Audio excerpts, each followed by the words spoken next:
கண்ட சமுதாயம் இன்னல் பல கண்டது என்ன நியாயம்?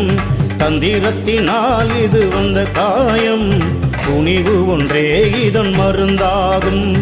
இந்திர விழா கண்ட சமுதாயம் இன்னல் பல கண்டது என்ன நியாயம்? தந்திரத்தினால் இது வந்த காயம், துணிவு ஒன்றே இதன் மருந்தாகும். சிவனும் கூட